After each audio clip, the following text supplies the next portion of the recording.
All right, this will be a fun podcast. This is like the application of PMP stuff in the real world. So it's going to be a lot of learning in this, and we're just going to have a free-form conversation with the guy you're going to meet in 2 seconds. So, Peter, why don't you introduce yourself? Who are you? Where you come from? Give me a little background, dude, professionally. Yeah, well, first of all, Scott, I really appreciate you having me on the podcast. Obviously, you love talking about this stuff, and I do also. So, thanks for having me on. Yeah. Yes, my name is Peter Younes, and I'm a firefighter. And I'm a fire captain, and so right now I'm the executive officer for our fire department, and so I found that more and more I'm doing a lot of project management. And so a couple of years ago, I just I got into the PMP, got into a PMP course through UC Irvine, and I kind of was, the first thing that jumped out was like, man, this is like really, it felt very technical and kind of, Yeah. like business worldy, which doesn't, probably no surprise, doesn't really sync with, firefighter vernacular, firefighter vocabulary. And so I found your course, which I thought was, great, kind of spoke to the firefighter in me, like, oh yeah, I can actually understand these concepts. Cool. So anyways, yeah, so that's kind of how I got into the project management world. And since then, so kind of the last 2 years, and it's just been great. So I've been using a lot of these concepts. We've been kind of running some different projects in the fire department. We got some good agile projects we've run, some hybrid projects. So yeah, that's a little bit about my background and my kind of journey into project management. That's pretty cool, dude. So this is exciting because like people out there can say a lot of times it's like, oh, there's this PMI world that's this ivory tower thing that's not related to the real world. And you kind of went the other way where you were like, I'm going to learn these principles. I don't want to speak for you, dude. But like you took the principles and then you're just like went and ran and tried stuff. Like what gave you like the confidence or the like the chutzpah, whatever you're gonna call it, to go and take concepts and put it in a place where maybe it's not commonly used.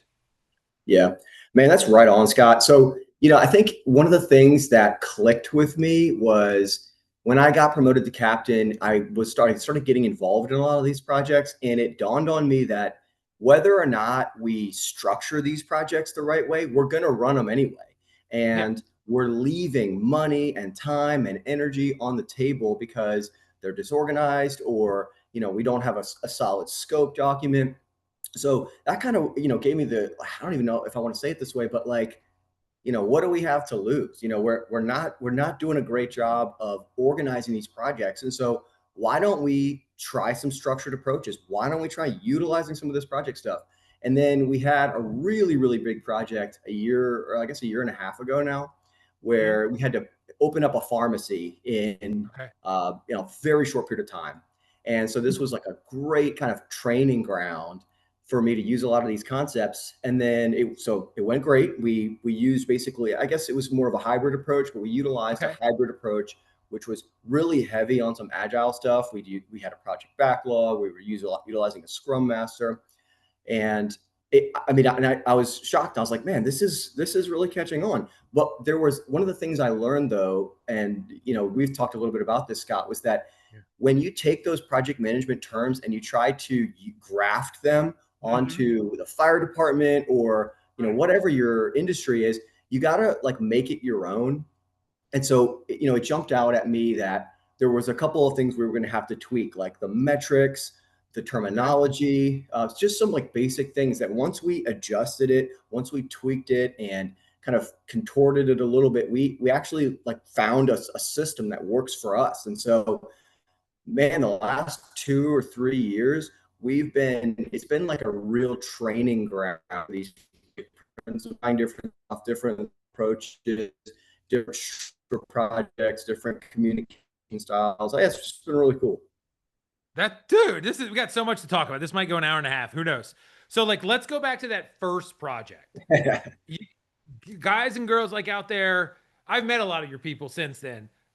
Obviously awesome people, really want to make a big difference. You work in the public sector, so you're there to serve, like literally, you're out there saving lives and all these different things. It's beautiful.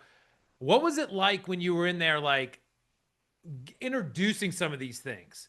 Like they're professionals in the sense that you got what you guys work, but these are new concepts. Was there resistance or what was the reality of that, man? Yeah, I mean, that's a great question. And the reality is that firefighters have just an inherently reactive personality type. And that's just Mm-hmm. because, we go to fires and you don't know what you're going to get. You show up and whatever you see when you get there, you just deal with it. And Yeah. unfortunately, we take that mentality into projects. And so we're very used to, hey man, we'll just figure it out when we get in there. We'll get in there and we'll see what we got, and whatever it is, we'll deal with it. I And hear yeah, I you. mean that works on fires, but it's not, it doesn't work as well on projects. And so when I first got started in this, the first few things I heard were, this is too much planning in the beginning. Why don't we just jump right in? Let's just get started. Why don't we just jump, attack the sort of low hanging fruit kind of stuff. And the other thing was that the terminology, it just like a lot of the terminology in the PMI, the Mm-hmm. PMBOK, or the way that project management is discussed, I think can be it's a little complicated. And so people are like, hey, look, I don't know what you mean by a risk register. I don't know what a scrum master is. I don't know what the agile artifacts are. I don't know what any of that stuff means. And so a lot of the pushback that I got initially was kind of like, hey, do we really need this? Like, why don't we just get in there? And I don't really understand what this stuff means.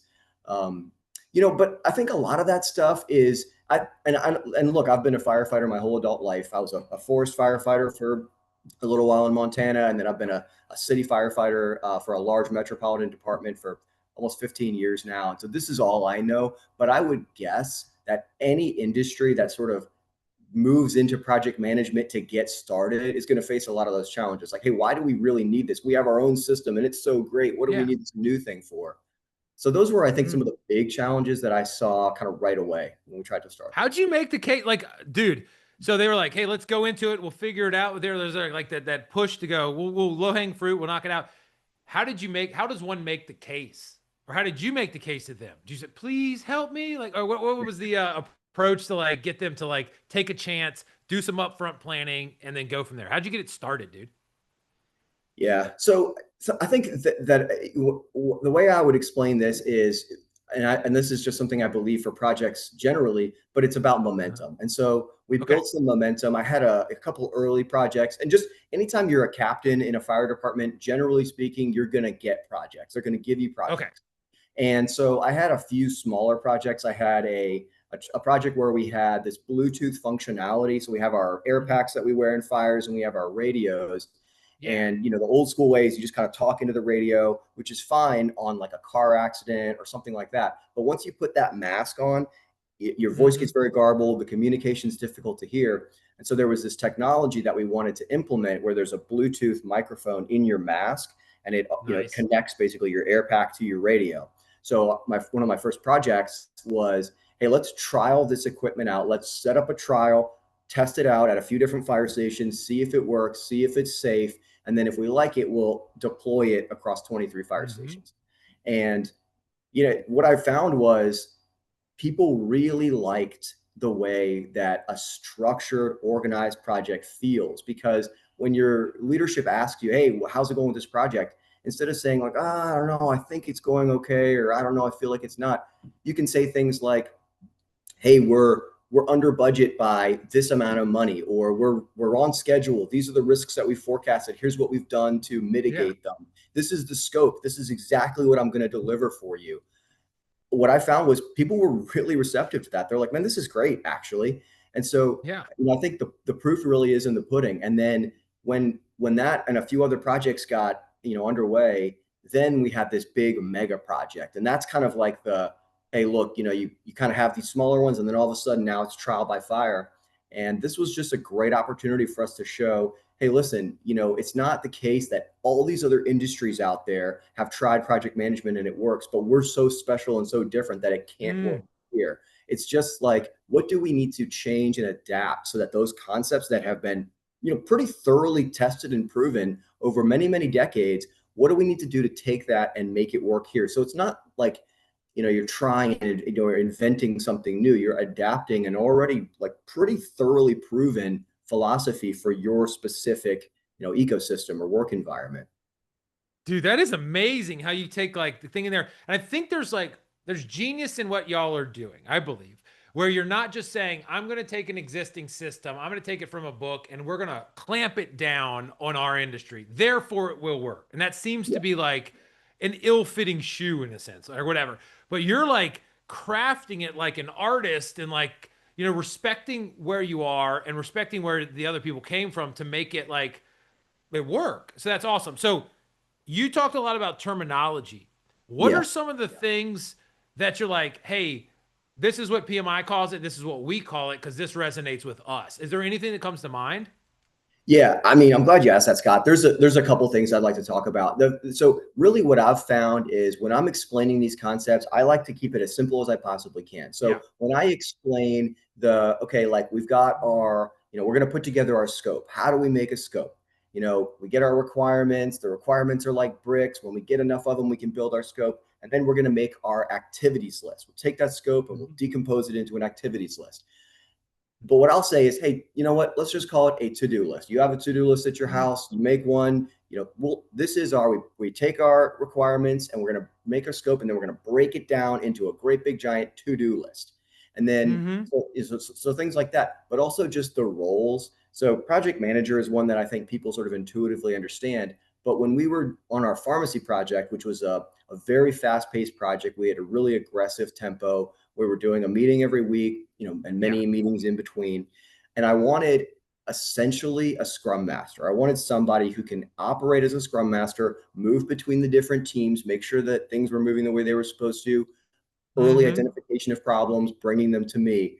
And so I just called it a risk manager. I was like, hey guys, there's risks that are going to Okay. pop up, communication breakdowns, problems that we don't foresee. And so we're going to have someone whose job it is to just move between the teams, keeping an eye on the risks. And we're just going to call him a Mm. risk manager. And it's going to be this guy. So That's cool. And yeah, keep going. yeah, no, just things like that. And then things like just terminology that people already resonate with. Like we put together Right. this really cool visualization of risk, like because with this particular project was really, there was a lot of risk involved, and so I put together this visualization of the risk and just simply called it a risk map. Nothing fancy, like this Okay. is the risk map. And firefighters Nice. really like to keep things simple. We don't like hyper complicated terminology or terms. So just like I was just going through looking at what are the terms that people aren't going to intuitively understand. Project manager, you intuitively know. Scrum master, you do not. And so take those terms, made them as simple as I possibly can, gave a brief explanation. And then there's a lot of like in these, I think one of the things I found was there's a lot of on the job training. So we were in these meetings, it's a 1 hour meeting or whatever. The first Mm-hmm. 5 minutes of it, I would just use as an opportunity to like, hey guys, let's just, before we jump in, we're going to talk about the risk manager. Ben is going to be our risk manager. This is what his job is. You don't need to know this, but in the project management world, they'd call it a scrum master. And this is what he's going to do. So just Yeah. a very small amount of time at the beginning of our meetings. And I'm talking about like a very small amount of time, introduce Yeah. a concept and then roll on with the meeting. And I Nice. found that people really resonated with that. They liked, learning a little, brief concept at the beginning and then seeing it actually play out through the meeting, through the project, wherever.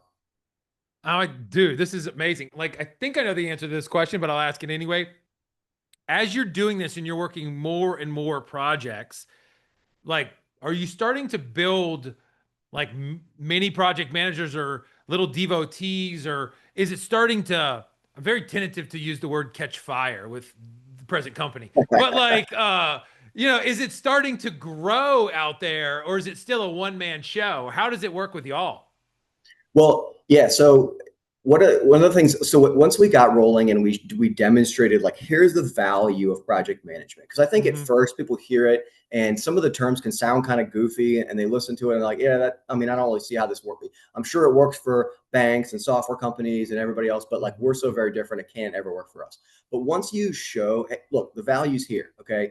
It's just a Yeah. matter of taking the time and investing to make it work for us. But once that value is there, then we're very fortunate in the fire department I work for. We have a really forward-looking Mm-hmm. administration, forward-looking leadership. Once I demonstrated the value, they were like, "Yeah, we need to increase the velocity here. Like, let's replicate this so that we can get Yeah. more done." To borrow an agile term, and Yeah. so we've created a pipeline where we've got a bunch of people, 6, 7 guys right now that we're running through your program, and so the idea there is let's get more project managers, and then as they're going through that project Yeah. management class, because if they just get their PMP and then they take those concepts and just immediately try to run off into the fire department and use them, they're going to run into a lot of the issues that I ran into. And so what I've been doing is, as they go through that pipeline, I'm bringing them in on the projects that I'm working on, and I'm letting them be the project manager, and I'm essentially the assistant project manager. I'm saying, hey, this is the part of the project where we want to get the scope, and here's how we're going to do that. Collect our requirements. We're going to, do a Microsoft shared document. We're going to send it to all our stakeholders. We'll create a basic table. We'll have everybody put their requirements in, and then we'll take all that, sit down with the project sponsor. This is what's in scope. This is what's out of scope. And I'm making it with them so they can kind of see, all right, here's what PMI says. Here's what I'm learning in, my PMP school. And here's how we actually specifically use it for our environment. And you said you're the assistant to this individual. So you're putting them at the table to say, hey, I know you learned it. There's no risk here because I got you, but your hands, your fingers, let's go right there. Why did you choose to do that? Because a lot of people would go, you watch, hold the flashlight, look over my shoulder, but you chose, let's go. Why? Yeah. I mean, I think that's just the firefighter in me. Like the way that firefighters, the way that we do things is, someone teaches it to you and then it's like, all right, get out there and do it. And, these are the people that are going through this pipeline are real self-starters. And, like you said, the risk is limited because, I'm there with them. I'm working with them on the project. I'm there for the big decision points. I'm helping them get the project documentation up and running.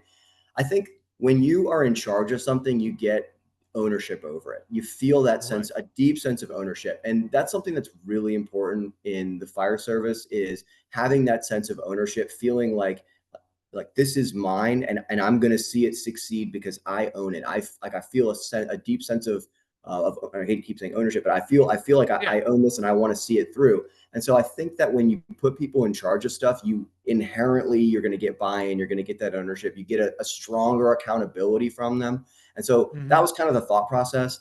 And then also, just like I was saying, firefighters are very used to just, hey, look, just jump right in there.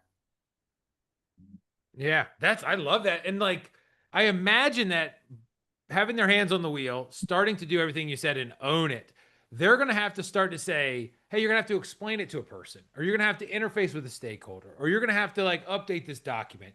They're going to have to start developing those gears like you did about how can I explain it? And then how did that go? I would imagine those conversations, they start to develop their own language and get into the swing of it otherwise they wouldn't have done it, right? They would have been just watching you and be like, yeah, I can do it, but they wouldn't have known. And who knows, they might have, so. That's right. Really awesome. Yeah, that's exactly right. That's awesome. And then, if I could just say one more thing on that, Scott, dude, one of the things that I found was, we teach, when you're a new acting officer or a new lieutenant, one of the things you learn is that you want to build that, we call it our slide deck or your Rolodex of images. And, no fire is going to be the same. No gunshot or cardiac arrest, no fire alarm is going to be the same, but they all fit, broadly speaking, into categories. Okay, this is a smells and bells. This is a structure fire. This is a car fire. This is a cardiac arrest. And so once you've seen enough of the different types of calls, you have a blueprint to use. And even though they're all going to have their own, this one's a little bit different because of this reason and so on. Yeah.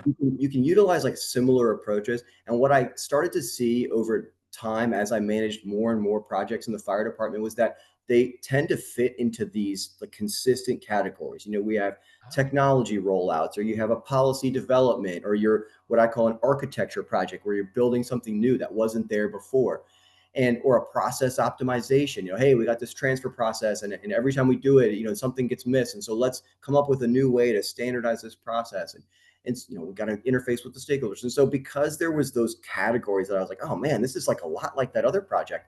What I was able to do is, as I'm working with these people that I'm training up, is say, hey, listen, this is a policy development project. And so on these kind of projects, we're going to write a new uniform manual, or we're going to develop a new promotional process, or promotional eligibility process, or hey, this is a technology rollout. We're pushing out a new mental health app, or we're pushing out Bluetooth technology, or hey, this is an architecture. We're building a pharmacy that didn't exist, or we're going to design a new fire station, whatever. And so helping them understand that, yes, projects are all going to be different. There's going to be variables with each of them that make them unique, their own little, unique snowflake, but you're going to see consistent through lines. And then you can leverage that knowledge to say, okay, I'll start here with these policy developments. It's all about identifying the stakeholders. You've got that uniform manual.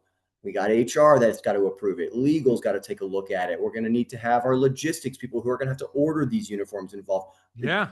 Stakeholders are critical for those kinds of projects. So just, the little, nuances of each category, because I think that helps people figure out where work should get, or how work should get organized. Yeah, man, this is so good. You don't even know.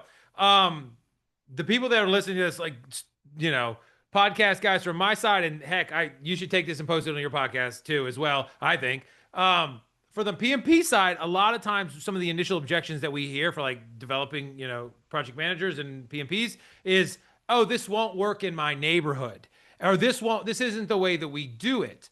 And so like those people out there, if you're listening, like Peter and team are like the quintessential, I don't know of a better example. I've never seen it, of people that have taken the concepts respectfully and said, I'm going to learn them, internalize them, challenge how I think about them and what I do in my real life, and then adapt them, not in a, that doesn't work for us. It's like, what will work for us? What needs to work for us? What will serve us? And it doesn't feel like there was ever a moment in your life in this episode of like development that you were like, I'm going to give up. Oh, maybe it doesn't work. Was there ever like, how did you know it was going to work, bro?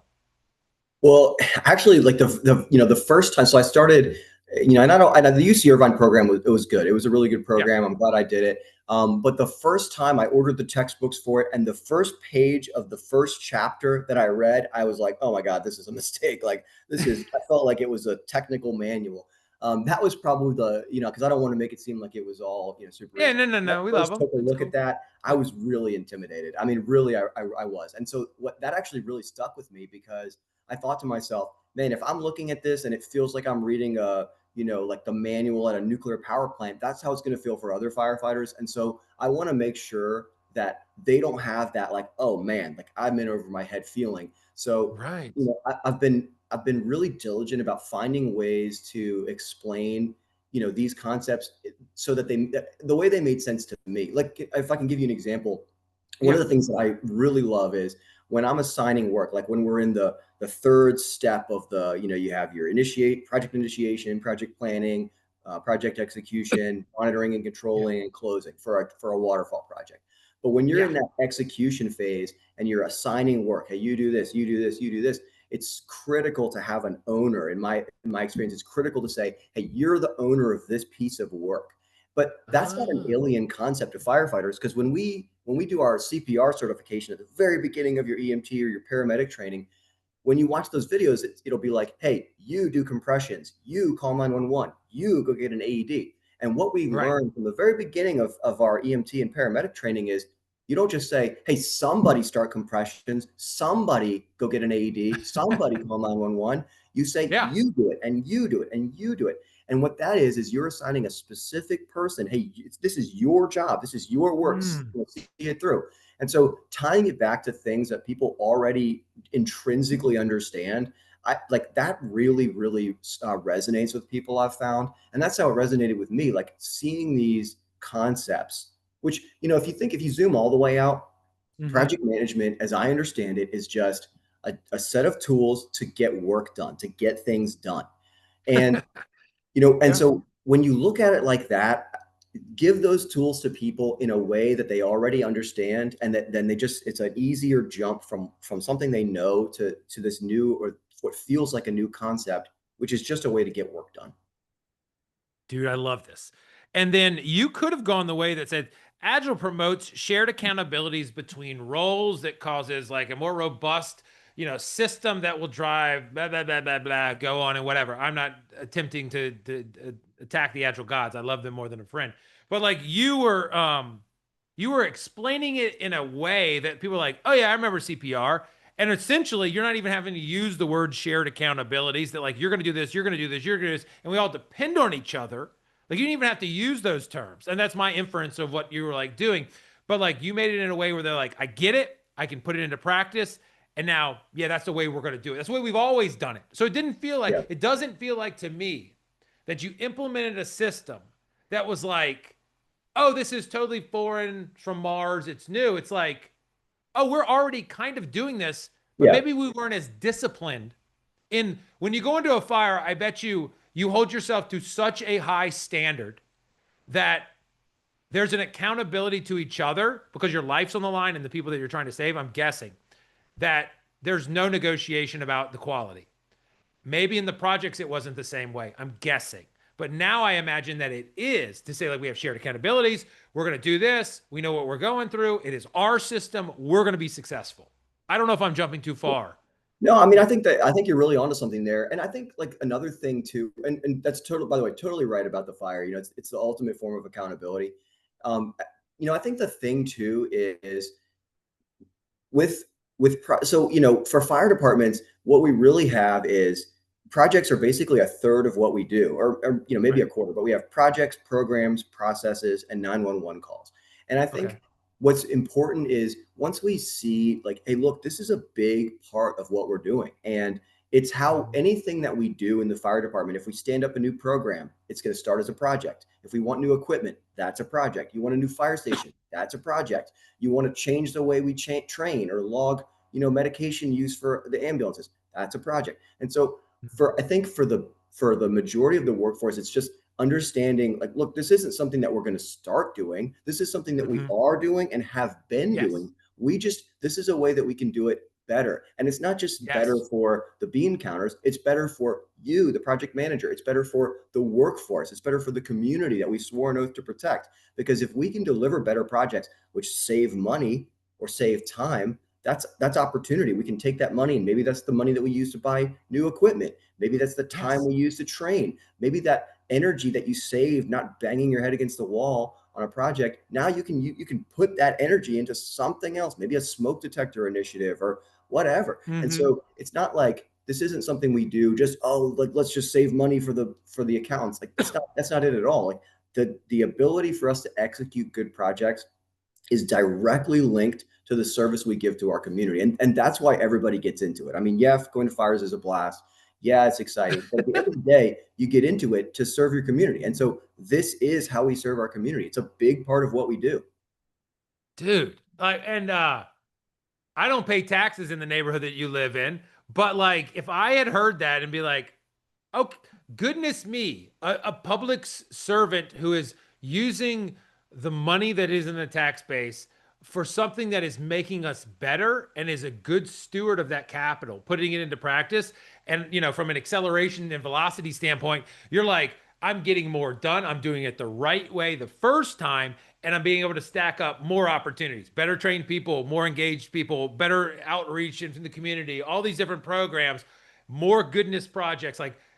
That's like, yeah, that's just much better than just cutting budgets. I think Yeah. so. Yeah. I mean, that's exactly right. Yeah, Yeah. and one of my favorite quotes, the first time I heard it, one of the things, if you're on an ambulance or you're a paramedic, you do a lot of you do intubations, which is if you have Mm, someone that's in cardiac arrest or whatever, you use your laryngoscope and you put a tube down their throat so you can breathe for them. And one of the things you okay. get taught right away is set it up the right way because you might only get one shot at this. So make your first attempt your best attempt. Don't like get Yeah. in there really quick, try to do it, realize, that didn't work. And then you set all your stuff up right, do it all, like do the exact textbook way. Make your first attempt your best attempt. And I that really resonates with me. I believe that.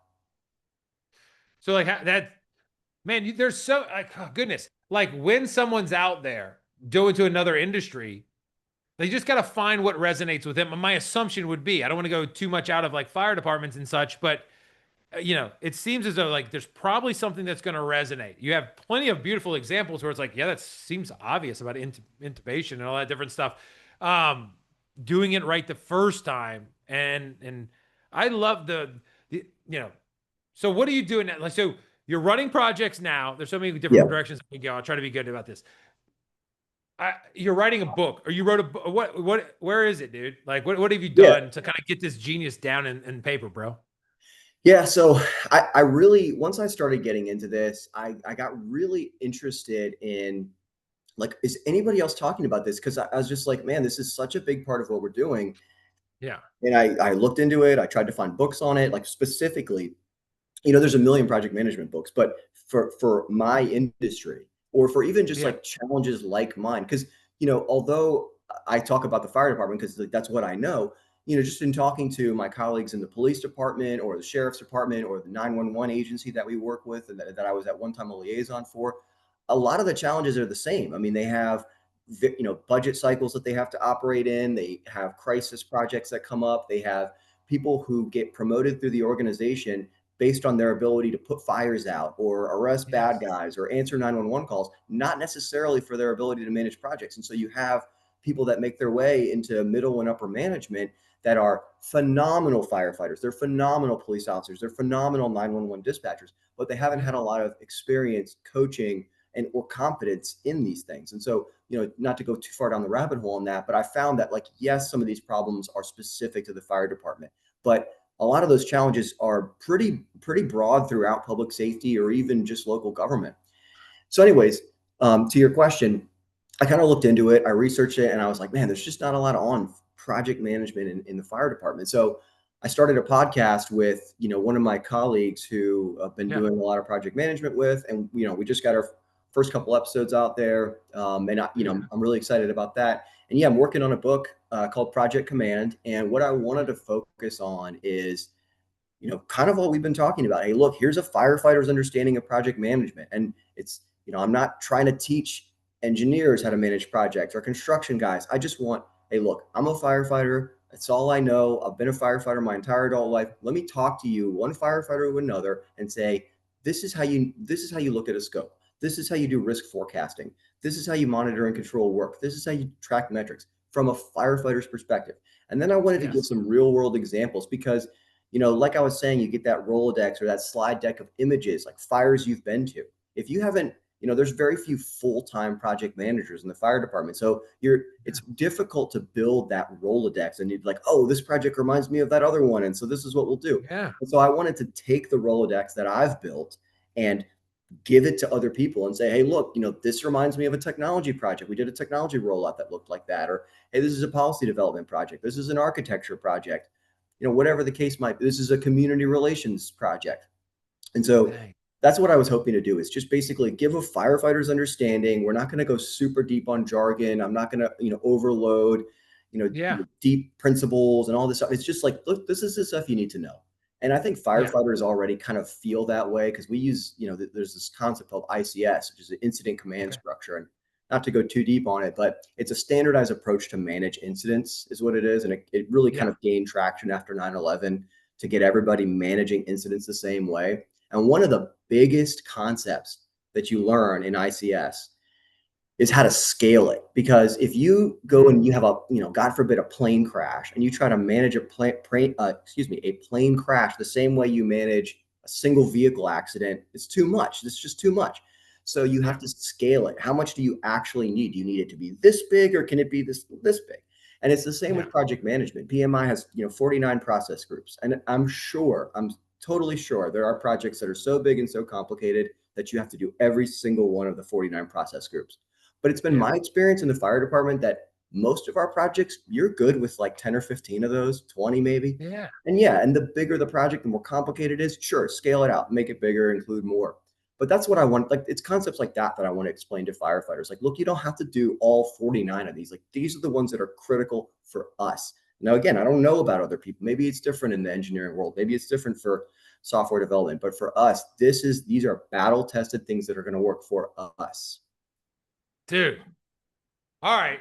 So I got an idea. I got called the other day by someone that works in the doesn't work in fire department, but works in y'all's neighborhood ish in a totally different part of the United States, but works in the police department. And so she is out there, and I don't know if she'll agree, but I think she will. And she's like, I'm working with an IT department. We're learning project management, and I just want to run better projects. And I Yeah. want to be able to like talk to them and communicate with them from like the tech side and the police department side. So my idea was you've done such an amazing job, and the passion just like shoots out the screen like robot lasers, dude. It's amazing what you're doing. Um, I'd like to bring her on later. Not right now. I don't, I don't have her in the back pocket right now. But the three of us talk, have her explain the problems that she's having, like, and you and I just see we don't have the perfect answers, but like see if we can just talk and maybe get some ideas across. Are you cool doing that? Yeah, man, I'd love to. I mean, and yeah, that sounds great. I mean, a lot of the police, I mean, I work a lot. I mean, I'm working Right. on 2 projects right now with the police department and our IT department. So yeah, I mean, I think that sounds great. That's awesome, dude. And for people out there, we'll close it down now. This won't be the last time we'll talk to Peter. This is super great. I am so proud of what you've done, dude. It is amazing. Um, like just keep going. And you know, your team, Duke, and the other folks, like such an amazing job. You've taken the concepts, and I think you're just got a living example of the way in which I can't speak for PMI, but I probably could speak for Lee Lambert, like the guy that got it going, the one of the guys that got the PMP going, where he's like, just get out there and do it. He's a do Yeah, it guy. And so like you made it your way and speak to the way that the people listen and talk and make it work and just never give up. Everything that you've done is just magical. So like I'm not overstating it. I think it's magical. It's like Disney World magical, dude. So yeah, keep I going. really Yeah. appreciate that. Yeah, it's true. So keep going, dude. And then like I'll set up that other call. We'll go from there. And you've taught a lot of stuff and I just want to just say good job. Honestly. Yeah, thanks. And you know, so first of all, thank you again for having me on. And Yeah, dude. you know, I know on my podcast, which is Project Command. The name of the Yep. podcast is Project Command. You know, we talk a lot. We're going to talk a lot about like firefighter specific stuff. But you know, if you're in like the local government sphere or you know even sort of an adjacent field, you know, give it a listen, see if it's for you. And if it's not, no big deal. But give it a listen and see if what we're saying resonates with your work environment. And then, you know, shoot us ideas. We have an email that we've set up for the podcast. It's projectcommandpodcast@gmail.com. Projectcommandpodcast@gmail.com. Shoot us ideas if you have stuff you want us to talk about. So yeah, Yeah. anyways, thanks. Thanks And again. I do think like so even if you're not in like the police department, fire department, you know, whatever, I think that listening to it because I've listened to the first episode, dude. I just started the second one because Oh, it just thanks, came man. out a little bit ago.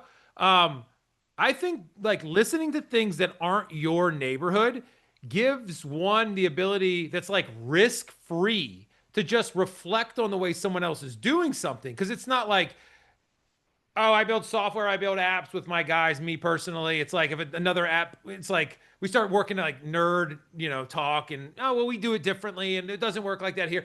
I get too into details. But like if when I listen to your podcast, I think when other people do, they're like, oh, that's interesting way.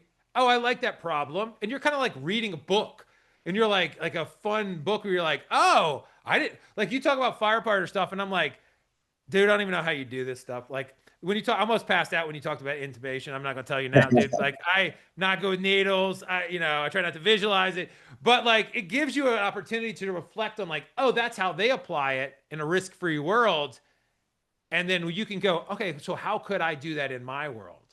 So I think even if you're if you're not a firefighter, you should listen to it even more. But we'll see. Well, hey, I really appreciate that. And you know, just like to my kind of closing thought on that is like one of the things that we're going to talk about a lot is how we have taken the PMI knowledge, which is I think is really great, and then made Yeah. it our own. And I think that's Yeah. really like the challenge that every industry has, no matter what you're doing, is some people can probably take PMI stuff right out of the box and use it. Right. Then it's great. But like if you find that that's not the case and you find you're on a similar journey to me, like how do you take these concepts that PMI has and make them your own? That's some of the things I really want to focus on because that's what I want. Like the people that I'm talking to in the fire service, that's what I want them to see is like this is how I've made it my own, and you can do the same thing. Like don't feel like just because hey, look, this is how Peter does it. You don't have to do that. You can make your own way. So we're going to talk a lot about like how to make it your own and how to take these concepts and like make them fit for your specific work environment. Thank you. I couldn't say anything better. You just nailed it, bro. I agree 1,000,000,000%. Thank you so much, Peter. We'll talk again. This was amazing. See you later, Awesome. alligator. Thanks, Scott.